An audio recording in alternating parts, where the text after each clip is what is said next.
आज मैं 2021 की action thriller movie last man down का रिकैप करने वाला हूं।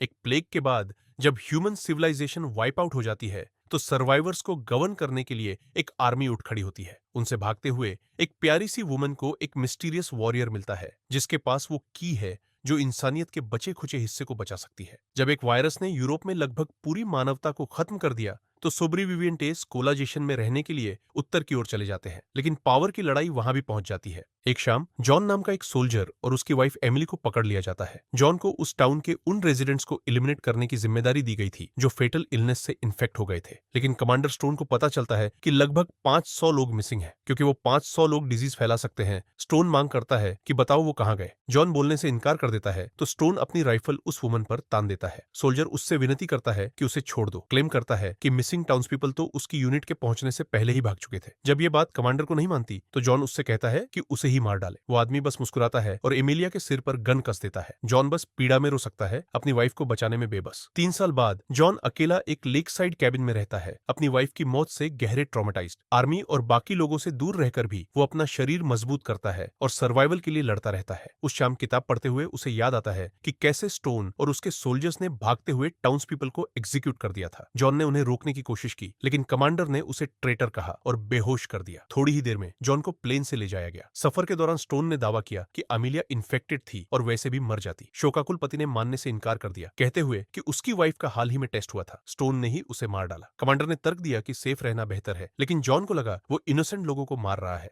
स्टोन हंसा और फिर टॉपिक बदलकर यह बात करने लगा कि सोल्जर के साथ क्या किया जाए। क्योंकि जॉन वायरस से इम्यून था, उसे उसके क्राइम के लिए एग्जीक्यूट नहीं किया गया, बल्कि उसे एक नेवी शिप पर ट्रांसफर किया गया जहां वो उसकी इम्यूनिटी का कारण ढूंढने वाले थे। हालांकि जैसे ही उसका ब्लड निकालने वाले थे, जॉन ने डॉक्टर को मार दिया और भाग गया। और बाहर आकर उसने देखा कि स्टोन पास ही उसका इंतजार कर रहा है। जैसे ही प्रिजनर भागा, कमांडर ने सोल्जर्स को रेडियो करके कहा कि उसे लोकेट करो और शिप सिक्योर करो। इसके बावजूद जॉन लड़ते लड़ते आजाद हो गया। कैंप फायर के पास बैठे जॉन के पास जंगल से एक घायल वुमन आती है। वो उससे छुपाने की विनती करती है और फिर बेहोश हो जाती है। मरिया जॉन के बेड पर हैंडकफ जागती है। उसका डर देखकर अजनबी उसे भरोसा दिलाता है कि वो उसे नुकसान नहीं पहुंचाएगा। वो कहता है कि इन्फेक्शन से बचने के लिए बुलेट निकालनी पड़ेगी क्योंकि उसका घाव शूटिंग का नतीजा है। जैसे ही वो तैयार होता है, वुमन डर जाती है और सोचती है कि क्या वो वाकई डॉक्टर है। जॉन छोटा सा जवाब देता है नो, और बुलेट निकाल देता है। जॉन को पता चलता है कि जिस बुलेट से उसे मारा गया था उसमें ट्रैकर लगा था, तो वो उसे नष्ट कर देता है और वुमन से पूछताछ करता है कि उसके पीछे कौन है। लेकिन मरिया दर्द से बेहोश हो जाती है और उसके हाथ पर बने बारकोड के अलावा जॉन के पास कोई क्लू नहीं बचता। जब वो बाद में जागती है, उसका सेवियर उससे कहता है कि ठीक होते ही निकल जाओ, क्योंकि वो उसकी वरीज को अपने पास नहीं लाना चाहता। इसके बावजूद मरिया रुकती है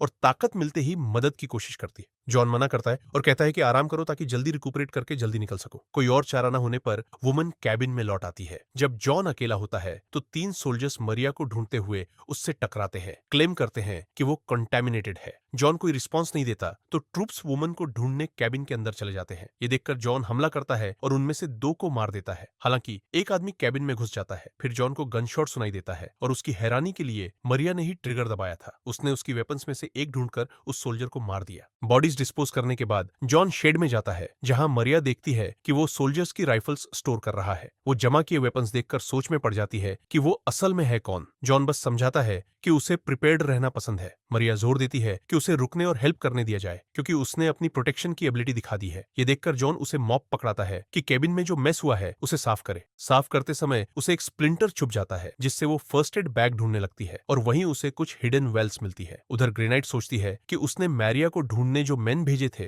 वो वापस क्यों नहीं आए। उसकी कंपेनियन डॉक्टर फिल्ड्सपैट मान लेता है कि सोल्जर्स मर चुके होंगे और सुझाव करता है कि एक और स्क्वाड भेजो और देखो क्या हुआ। इसी सोच के साथ ग्रेनेट अपने ट्रेनीज के पास जाती है कि देखे वो प्रिपेयर्ड हैं या नहीं। वो उन्हें कहती है कि उस पर अटैक करो, लेकिन किसी का वार नहीं लगता। उल्टा वो उन्हें आसानी से गिरा देती है। उनका ट्रेनर याद दिलाता है कि ट्रेनीज को किल नहीं करना, पर ग्रेनेट उसे दोष देती है कि उसने उन्हें ठीक से तैयार नहीं किया। कैबिन में हुई ताजा लड़ाई जॉन की बुरी यादें जगा देती है, तो वो जानना चाहता है कि मरिया कौन है। वो बस ये बताती है कि कैसे वो इंस्टीट्यूशन से भागी और जंगल के रास्ते उसके कैबिन तक पहुंची। उसे पता है मिलिट्री फिर से उसके पीछे आएगी, तो वो जॉन से पूछती है कि क्या उसे जाना चाहिए। उसकी खुशी के लिए जॉन मना कर देता है। वो बताता है कि मेन ने कहा था वो इन्फेक्टेड है, फिर भी उसमें कोई सिम्टम्स नहीं है। उसे ये भी समझ आता है कि जो लोग उसके पीछे हैं वही उसकी वाइफ के हत्यारे हैं। वो इसे बदले का मौका मानता है और मरिया की सेफ्टी सुनिश्चित करता है। जैसे ही वुमन कृतज्ञ होकर उस पर सहारा लेती है, जॉन को अमिलिया के साथ बिताए पल याद आते हैं। मरिया जागती है और देखती है कि जॉन लड़ाई की तैयारी में सैंडबैग वॉल बना रहा है। इससे उसे हालात की गंभीरता समझ आती है।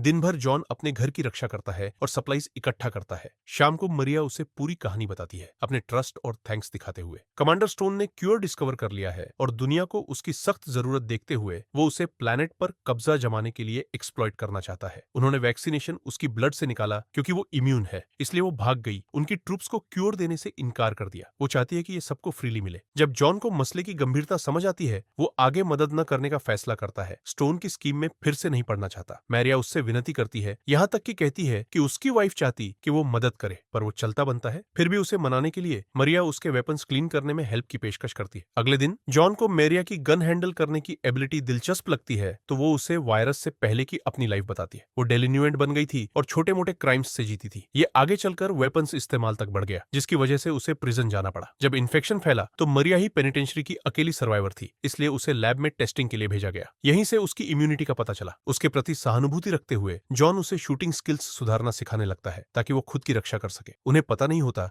कि एक और स्क्वाड जंगल में उस वुमन को सर्च कर रहा है। कुछ देर बाद जब वो स्पीयर्स तैयार कर रहे होते हैं, जॉन को जंगल में कुछ दिखता है। वो रेस्टरूम जाने का बहाना करता है, लेकिन एक्चुअली शेड की तरफ जाता है। नया स्क्वाड उसे देख लेता है और शेड को घेर लेता है, पर अंदर आदमी राइफल लिए उनका इंतजार कर रहा होता है। वो दो को आसानी से गिरा देता है, लेकिन आखिरी वाला मरिया को पकड़ लेता है। शेड से बाहर निकलने की बजाय जॉन वुडन वॉल के छेदों से एरो चलाता है, जो विरोधी की टांग में लगती है। इससे मरिया भाग निकलती है और जॉन उसके किडनैपर को मार देता है, जानते हुए कि दूसरा स्क्वाड अगर वापस नहीं आया तो बाकी आर्मी आ जाएगी। जॉन मरिया को तैयार रहने की सलाह देता है। ग्रेनेड अपने ट्रूप्स को रैली करती है, जैसा कि उसने उम्मीद की थी। इसी बीच जॉन और मरिया वो वेपन्स तैयार करते हैं जो उसने सालों में इकट्ठा किए हैं। उसके बाद वो आदमी जंगल में अपने कैंप साइट पर शावर लेने जाता है। मरिया भी उसके बाद साफ सफाई करती है और उसकी फिजिक देखकर जॉन टेम्प्ट होता है, लेकिन अपनी इच्छाओं पर काबू रखता है। उस दोपहर देर से झील से पानी लाते समय मरिया पकड़ ली जाती है। उसके रिस्ट पर बना बारकोड उसकी पहचान कंफर्म कर देता है, तो फेल्ट्स पैट स्टोन को रेडियो करके बताता है कि टारगेट मिल गया है। तभी जॉन पहुंचता है और उन मैन को मार देता है। जब दोनों कैबिन लौटते हैं तो उन्हें पता चलता है कि ट्रूप्स वहां भी पहुंच चुके हैं। वो उन्हें जल्दी से खत्म कर देते हैं, ये जाने बिना कि फेल्ट्स पैट बच गया है और हेल्प बुला रहा है। इसके साथ ही और सोल्जर्स जॉन और मरिया से भिड़ने आते हैं। जब स्टोन को पता चलता है कि उसकी मेन हार रहे हैं, वो सोचता है कि मरिया की मदद कौन कर रहा है, और ग्रेनेड गेस करती है कि वो कोई है जो पहले स्पेशल फोर्सेस में था। अलग अलग टेक्निक्स किससे ये जोड़ी दर्जनों सोल्जर्स को खत्म कर देती है, जिन्हें स्टोन उनकी तरफ भेजता है। मरिया गैसलीन तक का इस्तेमाल करके कुछ सैनिकों को जला देती है। अनगिनत वॉरियर से लड़ने के बाद जॉन और मेरिया आखिरकार मिलते हैं। आदमी अपनी कंपेनियन को बॉडी साफ करने को कहता है, लेकिन थकी हुई वुमन पूछती है कि क्यों मेहनत करे। जॉन बताता है कि उनके एडवर्सरीज का मिसिंग होना बेहतर है, बजाय इसके कि उनके एलाइज को बॉडीज मिले। इसके बाद दोनों डेड बॉडीज डिस्पोज करने में लग जाते हैं। दूसरी तरफ ग्रेनेड और रिकॉनेसेंस मैन भेजती है और उसकी स्क्वाड कैबिन के नीचे एक छिपा पैसेज ढूंढ लेती है। वो ग्रेनेड को रिपोर्ट करते हैं, लेकिन जांच करने से पहले ही मरिया निकलकर उन्हें मार देती है। देखते हुए कि उनके एडवर्सरीज अब भी उन्हें ढूंढ रहे हैं, जॉन ट्रूप्स का पीछा करते हुए जंगल में निकलता है। उसे पता नहीं होता कि ग्रेनाइट को समझ आ गया है कि वो टनल असल में एक प्राचीन माइनिंग शाफ्ट है। ये उसे अपने एडवर्सरीज पर चुपके से पहुंचने का तरीका सोचने पर मजबूर करता है। जॉन सोल्जर्स को जंगल में ढूंढता रहता है, लेकिन फेलेट्स पैट उस पर हमला कर देता है। अब पास से देखकर वो आदमी पहचान लेता है कि ये वही सोल्जर है जो 3 साल पहले भागा था। मरिया टारगेट है तो सोल्जर वॉर करता है और साथ ही फेल्ट्स पैट जॉन का संतुलन बिगाड़कर उसे पेड़ से दे मारता है। फिर वो जॉन पर नाइफ फेंकता है, लेकिन जॉन बचकर वही वेपन पकड़ लेता है। वो ब्लेड झुलाता है, पर फेलेट्स पैट वॉर रोक देता है और उसे नीचे गिरा देता है। उधर मरिया को गन पॉइंट पर बंदी बनाते समय वो ट्रैप्स लगा देती है। जैसे ही वो पास आते हैं, वो हिडन नाइव्स दिखाती है और अपने कैप्टर्स को मार देती है। दूसरी तरफ जॉन अपने ओपोनेंट से भिड़ता है और उसे पीटता है। फेल्ट्स पेटबाजी पलट देता है और अंत में राइफल के बट से उसे बेहोश कर देता है। तभी एक और सोल्जर फेल्ट्स पैट को बताता है कि लेक के पास मैरिया मिल गई है। जैसे ही वो आदमी उसे पकड़ने की कोशिश करता है, गलती से ट्रिगर दब जाता है, इससे पहले कि वो जवाबी गोली चला पाए। फेल्ट्स पैट उसे गिरा हुआ और घायल पाता है, तो उसे कैप्चर करने के लिए सिरिंज तैयार करता है। जब तक जॉन को होश आता है, फेल्ट्स पैट बेहोश मरिया को अपने कंधे पर लादे हुए होता है। वो उसे टनल से गुजारकर स्टोन तक ले जाने निकल पड़ता है। जॉन के अलाइव होने की खबर स्टोन को रेडियो करने की कोशिश में सिग्नल इतना कमजोर होता है कि मैसेज जा नहीं पाता, तो वो टनल में आगे बढ़ता रहता है। जंगल में जॉन को एक सोल्जर का रेडियो मिलता है और वो सुनता है कि बचे हुए मैन वापस बुलाए जा रहे हैं, क्योंकि फेल्ट्स पैट के पास पहले ही मैरिया है। ये सुनकर वो कैबिन की तरफ दौड़ता है। आखिर फेल्ट्स पैट टनल्स में भटक जाता है। जब जॉन अंधेरे से निकलता है, आर्मी डॉक्टर उसे तेजी से पीटता है, लेकिन जॉन भी पलटवार करता है और कई वार करता है। फेल्ट्स पैट समय पर नहीं पहुंचता तो स्टोन बाकी सोल्जर्स को आदेश देता है कि टनल में धावा बोलो और मारिया को ढूंढो। मरिया समय रहते होश में आ जाती है। इतने में जॉन उसकी कैप्टिविटी के दौरान उसके कैप्टर को मार देता है। इसके बाद वो दोनों निकलते हैं। ग्रैनेट और उसके मेन आखिर उन्हें पकड़ लेते हैं, तो दोनों उन्हें एक कमरे में घुसाकर शूटआउट शुरू कर देते हैं। आते ही अटैकर्स को मारते जाते हैं और उनमें से एक से शील्ड भी ले लेते हैं। जॉन के आदेश पर मरिया शील्ड लेती है और जॉन स्मोक बॉम्ब फेंककर भाग निकलने के लिए अपनी ट्रैक्स छिपाता है। फिर भी ग्रैनेट उन्हें देख लेती है और जॉन को गोली मार देती है। इसके बावजूद दोनों भागते हैं।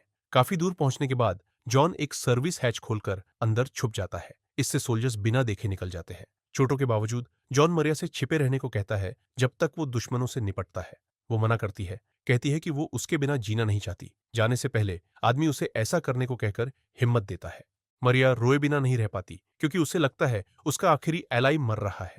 जॉन टनल्स में लड़ता रहता है, गोलियों से बचते हुए और मरिया के परस्यूअर्स को भटकाते हुए। आखिर वो टनल से निकलता है और खुद को स्टोन के बेस के बीचों बीच पाता है। वो अपने ओपोनेंट के सामने हैरान खड़ा होता है, जो उसे जिंदा देखकर राहत महसूस करता है। वो अपने मेन को ऑर्डर देता है कि वेपन्स नीचे करो, क्योंकि जॉन उसका पुराना बड़ी है। लेकिन वॉरियर उसे सुधारता है, कहता है कि वे फैमिली हैं। इससे पता चलता है कि स्टोन और जॉन ब्रदर्स हैं और पहले वाले ने रैंक्स में ऊपर चढ़ने के लिए अपना नाम बदल लिया था, कुछ हद तक पिता के जॉन फेवरेटिज्म का बदला लेने को। कमांडर फिर मरिया की मांग करता है, लेकिन जॉन कहता है कि वो उसे ऑलरेडी मार चुका है। उसका भाई समझ जाता है कि वो किसी इनोसेंट वुमन को नहीं मारेगा। उसे बोलने पर मजबूर करने के लिए स्टोन अपने मेन से जॉन को पिटवाता है ताकि मरिया का लोकेशन निकले। दर्जनों ट्रूप्स जॉन को घेर लेते हैं और बारी बारी से उसे मारते हैं, जबकि उसका भाई उसका अपमान करता रहता है। फिर भी जॉन अड्डा रहता है, कहता है कि मैरिया मर चुकी है। स्टोन गुस्से में अपने भाई को लात मारकर गिरा देता है, फिर स्वीकार करता है कि वो कभी नहीं बोलेगा और अपने मिनियंस को आदेश देता है कि जॉन को मार दो। ये सुनकर जॉन उसे कायर कहता है, आरोप लगाता है कि वो आधे मरे भाई का सामना करने से डरता है। वो स्टोन को वन ऑन वन फाइट की चैलेंज देता है, जिसे कमांडर मुस्कुराकर स्वीकार कर लेता है। स्टोन शुरुआती वार करता है और थका हुआ जॉन मुश्किल से मुक्का चला पाता है। स्टोन भाई पर तरस खाकर कहता है कि वो उसे उसकी वाइफ के पास हेल भेज देगा और फिर अटैक करता है। इस बार गुस्से में जॉन इतनी ताकत जुटा लेता है कि उसे नीचे गिरा देता है। स्टोन हारकर ग्रेनेड से गन मांगता है, लेकिन वुमन बस मुस्कुराती है, उसे नीचे देखकर मनोरंजन महसूस करती है। स्टोन फिर एक और सोल्जर से राइफल छीनता है और अपने भाई के सिर पर तान देता है। बेखौफ जॉन अपने आर्म्ड ब्रदर के पास जाता है, याद करता है कि कैसे उसने सालों पहले अमिलिया को मारा था। वो उसकी रिवॉल्वर झपट लेता है और ट्रिगर दबा देता है। कमांडर स्टोन का अंत कर देता है। वो आदमी के सोल्जर्स उसे घेर लेते हैं और ग्रेनेड तमाशा एंजॉय करते हुए बताती है कि उसने भी स्टोन को मारने का प्लान बनाया था और जॉन को इसके लिए थैंक्स करती है। लेकिन वो समझौता करने से मना कर देती है, जिससे जॉन की मौत भी तय हो जाती है। तभी मरिया 2 ग्रेनेड्स थामे आ जाती है। वो धमकी देती है कि अगर जॉन को नहीं छोड़ा गया तो वो सुसाइड कर देगी। नया कमांडर तुरंत उसकी शर्त मान लेता है और सोल्जर्स मरिया को उठा ले जाते हैं, जॉन को वहीं छोड़कर। घायल आदमी मुश्किल से खड़ा रह पाता है, लेकिन वादा करता है कि वो मरिया को ढूंढेगा और बचाएगा। उस वुमन को एयरप्लेन में धकेल दिया जाता है, जहां वो ग्रेनेड की बॉस और सॉवरेन कमांडर जहारा से मिलती है। क्यूर उसके हाथ में है और वो उसे अपने इमेज में ह्यूमन सिविलाइजेशन को फिर से बनाने के लिए इस्तेमाल करना चाहती है। हालांकि मरिया ने कुछ दिन पहले ही अपना ब्लड ले लिया था और जॉन के कैबिन में वेल्स छोड़ दी थी, उन्हें पता भी नहीं चला। इससे जॉन उन्हें किसी साइंटिस्ट तक ले जा सकता है, जो बिना टायरेनिक आर्मी पर निर्भर हुए लोगों के लिए ट्रीटमेंट बना दे। Please do hit that like button अगर आपको ये रिकैप पसंद आया। डोंट फॉरगेट टू सब्सक्राइब और नोटिफिकेशन बेल बजाना मत भूलना for more movie recaps. Stay tuned for हमारी नेक्स्ट सिनेमैटिक एडवेंचर और तब तक हैप्पी वॉचिंग।